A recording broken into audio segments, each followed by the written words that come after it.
আদালতে চিত্রনায়িকা পরিমণির জামিনদার হওয়ার পর থেকে তরুণ গায়ক শেখ সাদী বেশ আলোচনায়। এমনকি ভুল শিরোনামে সংবাদ হওয়ার দাবিও করেছেন সাদী। বিষয়টি নিয়ে বেশ বিব্রতকর পরিস্থিতিতে পড়েছেন বলে জানালেন শেখ সাদী। সম্প্রতি নিজের ভেরিফাইড পেজে দেয়া এক ভিডিও বার্তায় শেখ সাদী বলেছেন, আমার যত সাংবাদিক ভাই বোন আছেন, অনুরোধ করছি আপনারা মন গড়া নিউজ বানাবেন না।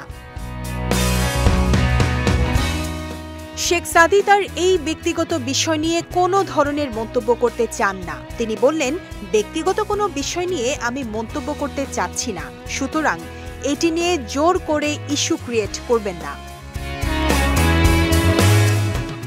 শেখ সাদী বলেন, অনেক সাংবাদিকের সঙ্গে ব্যক্তিগতভাবে পরিচয় রয়েছে, তাদের সঙ্গে নরমাল কনভারসেশন করায় সেগুলো ভুল ব্যাখ্যা আসছে। তিনি বলেন, প্লিজ আপনারা এটা না করলে আমার ভালো হবে।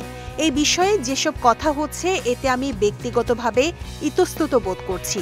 দেশে আরও গুরুত্বপূর্ণ পরিস্থিতি বিরাজ করছে, নিউজ করলে সেই সব বিষয়ে করা উচিত। পরিমণির সঙ্গে পরিচয়ের বিষয়টি ব্যাখ্যা করে শেখ সাদী বলেন, একই অঙ্গনে দীর্ঘদিন কাজ করার ফলে পরিমণির সঙ্গে আগেই পরিচয় ছিল।